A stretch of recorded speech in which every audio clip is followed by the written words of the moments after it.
Salut les hobbyistes, c'est John de Games of War Studio et aujourd'hui je suis en compagnie de Gwen. Bonjour à tous. Et on va vous faire une petite présentation de la toute dernière faction arrivée pour Briscard, les Solbeck.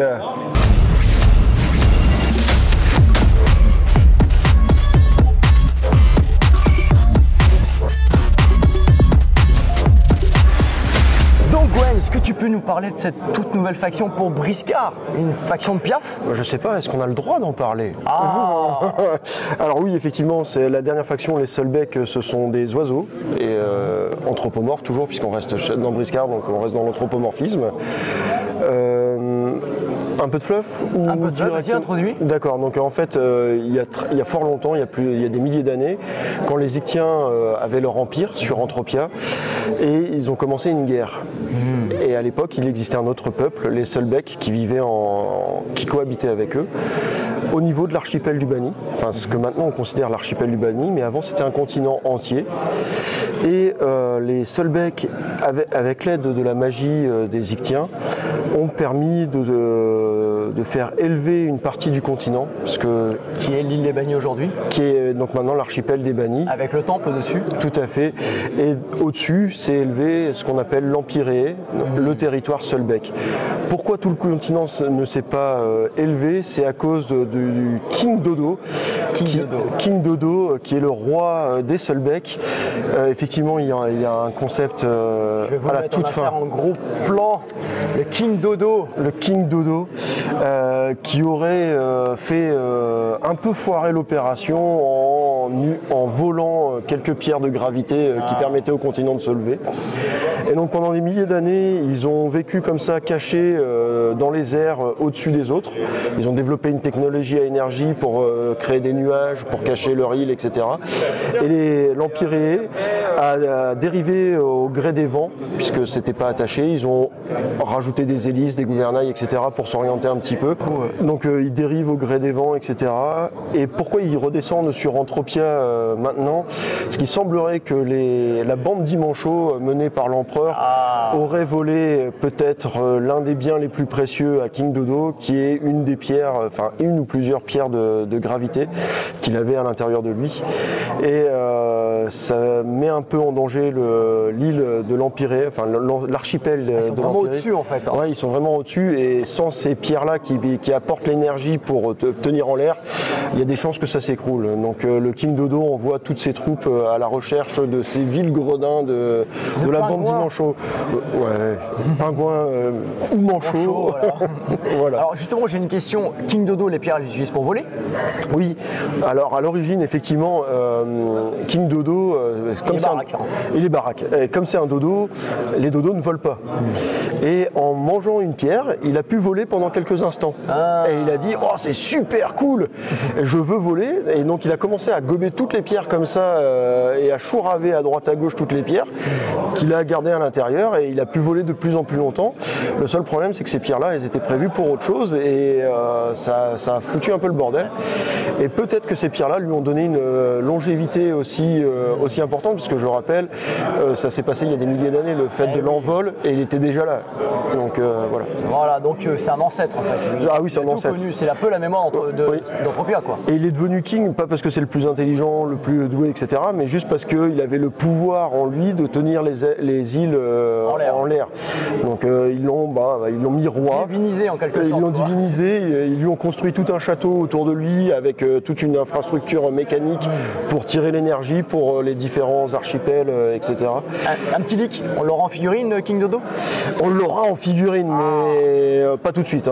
Il y a d'autres figurines qui vont sortir, comme par exemple la figurine qu'on voit sur la couverture, qui est bien marrante, deux mouettes tenant une espèce de nacelle avec un piaf à l'intérieur qui balance des bombes.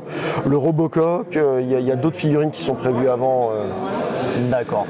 Est-ce que maintenant tu peux nous parler du gameplay, de l'intention du game design d'ailleurs que vous avez mis pour créer cette nouvelle faction?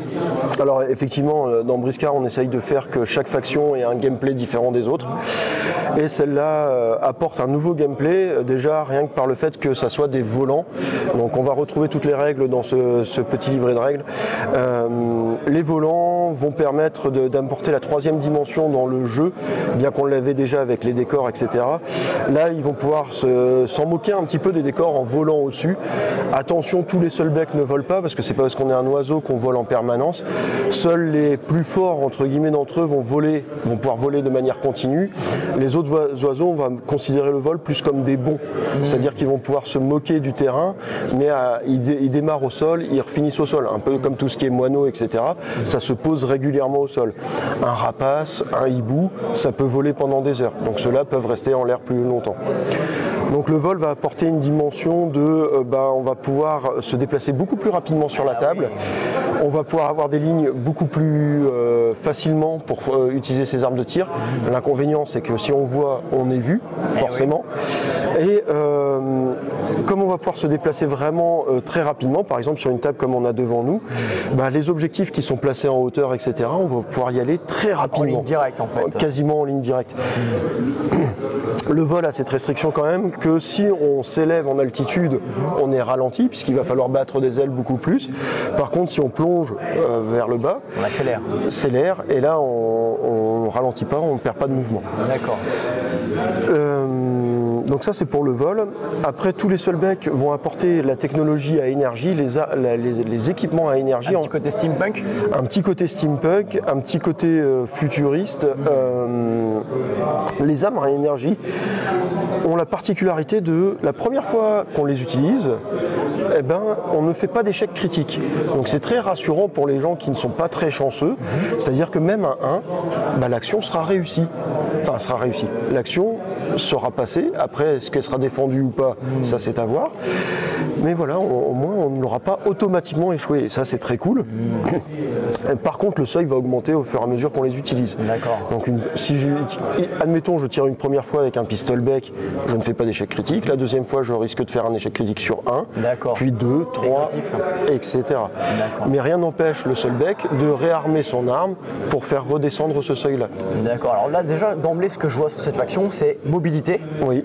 Et donc, s'ils ont mobilité, je pense que d'un autre côté, ils sont fragiles. Ah oui, par contre, ça reste des oiseaux, ça reste très très fragile. C'est-à-dire faction de tir. Faction, ça va dépendre. Effectivement, on va avoir du tir, on va avoir du corps à corps, on va avoir Robocock étonnamment, Robocock, il a une super arme de tir.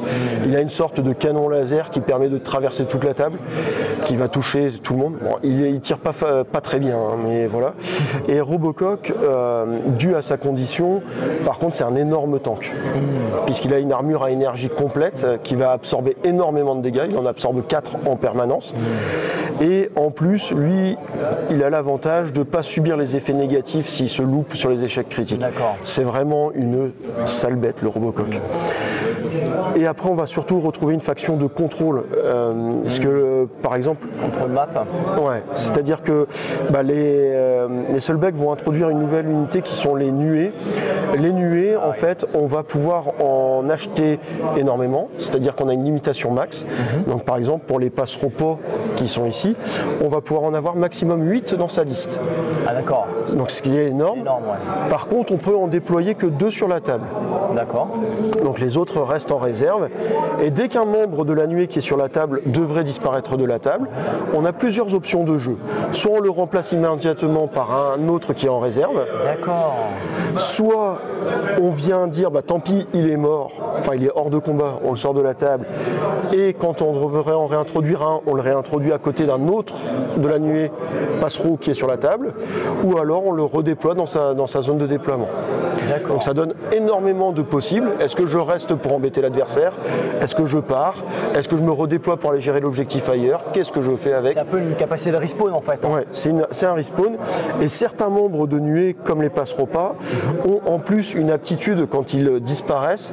Par exemple, la limitation des passereaux pas augmente de 1 chaque fois qu'un devrait disparaître. D'accord. Donc au début ils sont 2, j'en élimine un, bah, ils reviennent à 3, puis à 4, puis à 5. Et après, on a atteint le maximum, puisque de toute façon, ils sont 8, donc 5, on ne peut pas aller au-delà. D'accord. Donc des nueurs ont ces capacités-là. Ils s'apportent des soutiens, ça apporte pas mal de petites choses. Par contre, comme c'est très très fort comme capacité, les nuées sont très fragiles. Hein. Le c'est ça, le passe-repas, c'est constitution 2, dextérité 4, force 3. PA6. PA6. C'est très limité en PA. 14 points de vie, 2 baffes, la plupart des briscards les éliminent. Hein. Voilà. Mais ça va être une vraie nuisance, un vrai contrôle via parce que est-ce qu'on englue l'adversaire en lui jetant des piafs à la tronche, ou est-ce qu'on disparaît, etc. Enfin, ça va le contrôler. Et du coup, tu as plusieurs gameplays différents en fait dans la faction, parce que tu pourrais jouer effectivement englué avec des passereaux, oui. Tu pourrais jouer avec des Robocop. Effectivement, alors les Robocoq. Robocoq, oui. Robocoq. La particularité, c'est que c'est des robots, donc soit on peut en jouer qu'un. Si on a un Tekos ou le King Dodo dans la bande, on va pouvoir en jouer 2. D'accord. S'il n'y a pas de Tekos ou de King Dodo sur la table, en fait, leur énergie va baisser durant la partie, donc ils vont devenir de moins en moins efficaces. Mais parce qu'ils sont très très violents au démarrage. S'il y a un Tekos ou un King Dodo, ils ne vont pas baisser en énergie aussi rapidement. Par contre, en mettant le King Dodo, un Tekos ou un Tekos et le Robocoq, on va déjà quasiment avoir pris les moitiés des points de la bande. Ouais. Donc c'est compensé. Ouais. Mais en fait, les oiseaux, les Solbeck vont coûter très très cher. C'est-à-dire que par exemple, Asgelaf, qui est le hibou, qui est un Tekos, qui a la capacité de voler en permanence, de se cacher, parce qu'avec les tectrices, etc., il peut se cacher facilement, bah, c'est quand même 140 points. Ouais, c'est 140 points sur une bande de 500, c'est énorme, sachant que derrière, il a que Consti 3 et Force 3. Ouais. Par contre, c'est un buffer. C'est un buffer, il a une dextérité de 6, il vole, il va pouvoir faire des attaques en piqué depuis les airs, il a énormément de choses à côté qui vont l'aider, mais si on lui met des baffes, il ne va pas aimer. Donc reste très fragile les oiseaux. La poule, le coq, enfin la poule armurée. Alors le bourbourg ou KFC pour les intimes, la cocotte full combat, pareil, elle va coûter cher, elle coûte 120 points, mais c'est une monstruosité. Parce que pour un oiseau... Il a l'air bien abruti. Hein. Ah oui, bah, c'est une cocotte, hein, elle est là pour taper. J'ai voulu retranscrire un petit peu, étant fan de l'univers de Zelda, etc. En général, quand Link démonte une cocotte dans Zelda, il y a une multitude de poules qui lui tombent dessus. Et on va retrouver un petit peu ça, c'est-à-dire que c'est une bestiole qui va charger la tête la première, qui tape relativement fort, mais surtout elle a une botte, l'attaque coordonnée, qui lui permet, en fait, elle fait une attaque, et un autre Solbeck sur la table va pouvoir faire une attaque sur la même cible. En même temps. En même temps, simultané. Ouais, c'est très très fort. Donc imaginons, innocemment, il y a Bourbourg et Robocoq dans la même team. Et ben Bourbourg, elle arrive, elle met un coup de tête avec son attaque coordonnée, et Robocoq il fait au fait tiens, prends un petit coup de canon en plus, c'est plaisir d'offrir. Donc elle va permettre comme ça d'être vraiment très agressif. En plus elle résiste assez bien avec sa consti de 6, donc pour un piaf c'est énorme. Et elle va pouvoir débloquer des attaques comme ça coordonnées, donc pour éliminer une cible ça peut être génial, parce que imaginons on tombe sur une figurine qui a déjà été affaiblie autrement, etc. Et bah bim, on va pouvoir la finir en une seule action coordonnée. Tu peux en mettre qu'une seule du coup, elle est limitée. Oui, effectivement, voilà. Malheureusement elle est nommée, et voilà. Donc on peut en mettre qu'une, c'est le petit inconvénient. Pareil, elle a une petite armure bec à énergie, donc la première utilisation, pas d'échec critique, et après le seuil augmente, qui va lui permettre d'encaisser un petit peu des coups.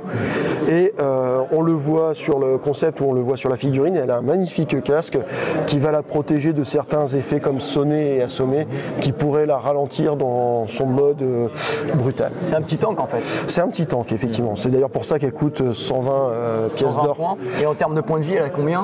Elle a quand même 26. 26, ouais, 26 plus une armure qui protège systématiquement 2 dégâts. C'est un vrai tank. 6 de constitution. 6 de constitution. C'est un monstre. Mais Elle ne vole pas déjà, elle est bondissante, donc elle va pouvoir enjamber les obstacles de 2 brasses de haut sans problème, mais elle restera au sol. Donc à chaque fois, elle pourra subir la contre-attaque des autres, les tirs des autres, etc. Donc elle peut quand même tomber. Hein. C'est pas intuable.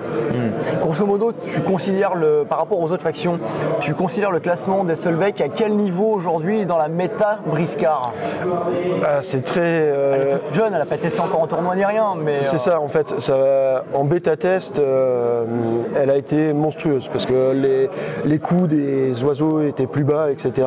Monstrueuse, mais facile à prendre en main ou compliqué? Très facile à prendre en main parce que en fait, si on a l'habitude d'avoir un peu des synergies de contrôle, etc., et qu'on aime bien ne pas forcément se précipiter, qu'on aime bien contrôler un petit peu, bouiter dans son coin, attaquer quand c'est le temps, etc., ça se prend facilement en main. Par contre, effectivement, si on la joue comme une faction Renoc où je fonce tout droit sans réfléchir, ça craint parce que les passereaux, même si c'est des nuées qui vont pouvoir respawn, etc., ils vont voler à une vitesse que ça va pas être rentable en fait. Donc assez facile à prendre en main. Moi, tu vois, je place les Quintor dans très facile à prendre en main, et les Mahawk dans compliqué à prendre en main. Et les Solbeck, tu les mets dans quel niveau, quel curseur? Je pense qu'on va être au milieu. Au milieu. C'est-à-dire qu'en fait, il y a des figurines très rassurantes comme Bourbourg, Alsgelaf, le Robocock qui va sortir normalement à la fin du mois de mars, si tout va bien. Mais si les planètes sont alignées et qu'on n'a pas l'apocalypse entre-temps. C'est ça, mais la figurine est déjà là. Donc elle est belle. Hein. Et on l'a déjà moulée, etc. On a déjà commencé à la tirer. Donc normalement, tout devrait se passer bien. Tout devrait bien se passer. Mais donc on aura des figurines comme ça qui sont très rassurantes, comme Bourbourg, pour solidifier la compo, quoi. Robocock, qui vont être des vrais points d'ancrage. Des petites figurines qui vont pouvoir aller harceler l'adversaire pour l'embêter, comme les nuées. Comme ils coûtent vraiment pas cher, on ne s'attend pas à ce qu'ils fassent énormément sur la table, mais rien qu'avec leurs règles de nuée, ils valent vraiment leur coup. Et pour plus tard, on aura d'autres figurines comme un colibri qui va sortir, qui est un espèce de petit. Il doit voler vite, lui. Hein. Il vole très vite, effectivement, et surtout c'est un harceleur bretteur. C'est vraiment le bretteur qui, dans Game of Thrones, le maître à danser de Arya, Syrio de mémoire. C'est vraiment ça. C'est je danse autour des autres tout en les plantant et ils comprennent pas ce qui se passe. Donc on aura vraiment une agression très très forte, mais ça reste un colibri, donc c'est pareil, très fragile. On aura les perroquets qui vont arriver. Ah super. Les perroquets qui sont des grands tchatcheurs qui eux sont orientés un peu plus pirates, mais comme c'est des grands tchatcheurs, ils vont faire des bulles autour d'eux de tchatch qui vont empêcher les adversaires de faire les actions comme ils ont envie. C'est-à-dire que la bulle autour du perroquet, quand il la déclenche, et un autre briscard qui fera une action dans cette bulle-là. Pour parler. C'est un peu ça en fait, c'est le habler. Et si je déclenche une autre action dans cette bulle-là, je devrais faire un jet en opposition avec le perroquet. Si je la rate, je dois rediriger mon action vers le perroquet. Et si c'est pas possible, j'ai perdu mon action. D'accord, ah oui, ok. Donc c'est très embêtant. Donc soit je m'arrange pour aller tout de suite cibler le perroquet, mais si je cible le perroquet, je cible pas forcément l'objectif qui était à côté. Et je rappelle, ça reste un jeu à objectif. Donc ça va être très embêtant comme ça. Voilà, gestion des ressources. Et le perroquet à côté de cette compétence-là est pas mauvais en corps à corps et tir et objectif. Donc en fait, c'est un peu un couteau suisse. Et si je dépense mes points d'action pour faire de l'objectif, combattre un petit peu et faire ma bulle, j'ai plus rien pour me défendre. Donc je vais être très facile à tomber. Est-ce que je vais suffisamment embêter l'adversaire? Ça va être vraiment un curseur à mettre. Je peux tout faire, mais est-ce que je dois tout faire? Ça c'est l'inconvénient, on n'a pas assez de points d'action pour tout faire. J'ai vu passer 2-3 trucs à propos d'autruches. Est-ce que c'est vrai? Est-ce que c'est une légende urbaine ou pas? Pour l'instant, les autruches, légende urbaine. Ok. Pour l'instant, ce qui est sorti, donc il y a les passereaux, le hibou avec Asgelaf, la poule avec Bourbourg. Bientôt, il y aura le coq avec Robocock. Et nous avons sorti des profils alternatifs pour des figurines qui avaient déjà un bec, comme Pakula, les dodos, que l'on va pouvoir retrouver chez les Solbeck avec des profils Solbeck qui sont en téléchargement sur notre site. D'accord. arriveront bientôt aussi des profils pour pouvoir jouer les manchots en tant que profil seul bec. La bande 10 manchots, par contre, a l'interdiction de rejoindre les seuls becs, étant donné qu'il y a un petit passif avec un vol commis auprès de King Dodo.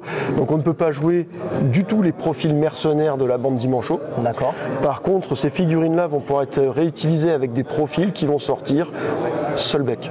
D'accord, ça c'est un bon truc ça. Ouais, ça permet de réexploiter et surtout ça permet avec une faction qui sort avec très peu de figurines, au final en réexploitant des figurines qui existent déjà dans la gamme, d'avoir et énormément de choix de bandes différentes. Est-ce que je vais préférer mettre plein de petites nuées? Est-ce que je vais pouvoir préférer mettre des gros? Est-ce que je vais préférer mettre un Pakula qui va permettre de transporter avec son bec et d'avoir du vol et de repousser les adversaires avec ses ailes? Qu'est-ce que je vais avoir envie de faire? Merci pour toutes ces explications, mais je crois qu'il y a autre chose. C'est les seuls becs dans ce livre-là, des nouveaux véhicules. Effectivement, l'arrivée des seuls becs nous permet de faire aussi l'arrivée, en plus des nuées, d'un nouveau type d'unités qui seront les véhicules. Donc ce ne seront pas vraiment des briscards, puisque un véhicule c'est non vivant.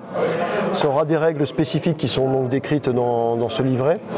Les véhicules vont avoir cette particularité-là d'être un équipement qui va avoir des règles de déplacement spécifiques, puisqu'il va falloir avoir un conducteur pour pouvoir se déplacer le véhicule, et qui vont faire des choses plus ou moins drôles sur la table, c'est-à-dire que ça va faciliter le déplacement, on va pouvoir monter et en descendre assez facilement. Certains véhicules vont pouvoir avoir des équipements qui vont par exemple percuter le pare-briscard. Le pare-briscard c'est un pare-buffle. Donc si le véhicule percute un briscard, ça va le pousser et en plus ça va l'endommager. Ça peut être par exemple, effectivement là il vous a montré le tout premier véhicule qui va sortir. Étonnamment ça ne sera pas un véhicule seul bec, ça sera un véhicule tuléen qui sera un bœuf musqué tirant un traîneau avec un tuléen à l'intérieur. Et donc Mario Kart un petit peu. Ce véhicule-là, en fait, a la particularité de pouvoir transporter d'autres tuléens. Va vraiment être orienté.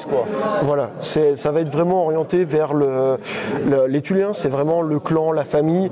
On n'est pas forcément là pour taper les autres, etc. Même si on peut le faire et très bien. Mais on est vraiment là pour vivre en clan, vivre en famille. On vit de la pêche, on se déplace, etc. Ça reprend un peu ça. Donc on va pouvoir se déplacer.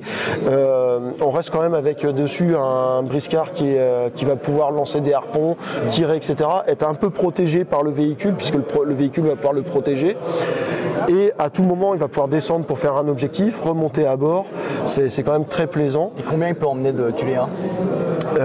Ça faudrait que je vérifie, parce que là j'ai plus les caractéristiques en tête, mais de mémoire c'est un tuléen sur socle de 40. Oui, pour ceux qui voudraient transporter Tornit, on oublie tout de suite, ou Kinak, on oublie tout de suite, ou Unak sur Kiviut. On a prévu le coup, et non, c'est interdit. C'est un briscard, mais par exemple, imaginons j'ai un cogneur et j'ai pas envie forcément de dépenser des points d'action pour me déplacer. Et grâce au véhicule tuléen, je monte à bord. C'est gratuit de monter? Alors ça coûte un point d'action de monter, mais je suis à bord et je vais pouvoir me déplacer et redescendre. Un point d'action pour redescendre? Oui. Okay. Mais ça coûte moins cher que de payer tous les mouvements. Voilà. Et surtout, ça me permet de rester à bord, donc d'être un petit peu protégé pendant un tour. Exactement. Et de redescendre au moment opportun. Sachant que les véhicules ont cette particularité aussi, c'est que tous les briscards, tous les profils qui sont sur le véhicule au moment où j'active le véhicule s'activeront en simultané. D'accord. Donc ça c'est monstrueux, puisque là, par exemple, imaginons j'ai embarqué. Et je me retrouve avec deux briscards et la monture qui tire le traîneau qui vont s'activer en simultané. D'accord. Imaginons un membre d'équipage est descendu du véhicule, il s'est activé dans son coin un tour il est descendu un tour précédent. Nouveau tour, il s'active en dehors du véhicule, le véhicule vient le récupérer, il remonte à bord. C'est pas pour autant que je réactive la figurine. Lui, il a déjà été activé, c'est fini pour lui. Mais donc ça permet d'avoir comme ça de transporter des figurines à droite à gauche. Ça apporte un nouveau gameplay en fait, une nouvelle façon de penser, notamment là les tuléens. C'est ça. L'inconvénient du véhicule par contre, c'est que au début quand je veux le déplacer, le conducteur va dépenser des points d'action, il choisit une direction et le véhicule va se déplacer de la totalité de son mouvement dans cette direction-là. D'accord. L'inconvénient, c'est que s'il rencontre un obstacle de type décor, parce que les briscards ça ne l'arrête pas, il va rebondir dessus. C'est-à-dire qu'il pourrait monter l'escalier l'escalier? Alors, techniquement, oui, il peut monter l'escalier, mais s'il vient le percuter de flanc, il va rebondir dessus. Donc, il va perdre des points de structure puisqu'il va se percuter et il va repartir dans une direction aléatoire. Ok, ouais, je viens de comprendre, ouais. Et donc là, c'est l'inconvénient, c'est que, imaginons, je démarre ici sur le coin de la table, je pars dans la direction là, bah, j'ai pas beaucoup de distance. Si je dois faire 15 brasses, et là il y en a à peine 4, bah, je risque de percuter, de perdre plein de points de vie. Donc mon conducteur va pouvoir utiliser les freins, donc il va devoir dépenser plein de points d'action pour dire bah, au lieu de faire les 15, je vais en faire que 3 ou 4. D'accord. Donc il y a quand même une grosse contrainte sur la direction, si on a des tables chargées, etc. Mais ça apporte un gameplay et un intérêt très sympa. Et tu sais, du coup là je pensais à un truc, mais alors c'est un truc, ouais, c'est de la wishlist, faire un jeu de course dans Briscard avec les véhicules. Peut-être qu'à terme ça sera une possibilité effectivement de faire un Mario Kart, avec des véhicules à Briscard. Donc le premier véhicule qui sortira sera un véhicule tuléen. Le deuxième peut-être Solbeck. Alors celui qui est en couverture, on n'a pas encore fait le profil, donc ça ne sera pas forcément lui. Mais effectivement, la règle des véhicules a été créée à la base pour un véhicule Solbeck qui est le Hull Dodo Rado, qui est un radeau transportant plein de dodo. C'est un peu là le délire vient un petit peu de l'époque assez lointaine où je jouais Orc et Gobelin à Battle avec les chariots à Snotling, où on avait un espèce de truc ballon qui une caisse à savon, quoi. Une caisse à savon qui partait dans tous les sens avec des trucs un peu tarés dans tous les sens. Bah là c'est un peu le même délire, c'est-à-dire qu'on a un radeau avec plein de dodo dessus et ça fait des trucs allant de super drôle à méga drôle pour le joueur Solbeck, un peu plus embêtant pour le joueur adverse forcément, parce que quand c'est drôle pour un joueur, c'est pas forcément drôle pour l'autre joueur. Ouais, bon après Briscard on s'éclate tous, hein, oui. Même quand on se fait éclater. Ah oui, on l'a testé en bêta-test le Hull de Dorado et le joueur Orenok, il se reconnaîtra s'il regarde la vidéo, avait gentiment aligné 5 ou 6 Orenok dans une belle allée. Donc le Hull de Dorado a traversé les 15 brasses de distance en traversant tous les... Et ça a volé. Ah ça a volé, ouais. Tous les Orenok, il n'a pas compris, il a perdu 3 Orenok comme ça, rien que sur l'activation du radeau. Parce que le radeau avec le pare Briscard augmente les dégâts et il a fait un aller, un retour et là ça fait que les figurines étaient quasiment finies en fait. Elles étaient aux 2/3 de leur vie avec juste 2 passages comme ça parce que très violent et il a très fun. Mais là c'était la table aussi se prêtait bien. Il avait choisi de les aligner. Enfin tous les astres étaient alignés pour faire une brochette mais très fun. Eh bien, merci beaucoup Gwen de nous avoir présenté cette nouvelle faction, cette saison 4, ce petit livret qui est disponible dans le starter des Solbeck. Dans le starter. Et de mémoire, on peut l'acheter à côté si on ne veut pas acheter le starter. Voilà. Et donc du coup aussi un petit truc que j'aimerais préciser, c'est que le petit défaut d'impression, vous allez mettre la page en téléchargement. Je pense que c'est important d'aviser les gens. Effectivement, on est un peu déçu l'impression sur la toute première page de Fluff justement qui présente le pourquoi les Solbeck redescendent sur Entropia. Donc avec King Dodo qui découvre le larcin et qui lance toutes ses troupes. Malheureusement, l'écriture a été imprimée un petit peu en clair et donc ça ressort pas bien. On mettra cette page en PDF sur notre site. Voilà, donc pas d'inquiétude, hein. Bon, c'est un petit défaut, c'est quelque chose qui ne se maîtrise pas forcément, surtout avec les délais courts, puisque vous êtes arrivés, vous les avez eus pour le festival, hein, grosso modo. On les a reçus la veille du départ, effectivement. Voilà, donc vous aurez la page sur le site en téléchargement gratuit. Oui. Donc pas d'inquiétude. Merci beaucoup Gwen pour ton accueil. Merci à toi pour cette vidéo. Et puis je vous dis à bientôt les hobbyistes. À bientôt.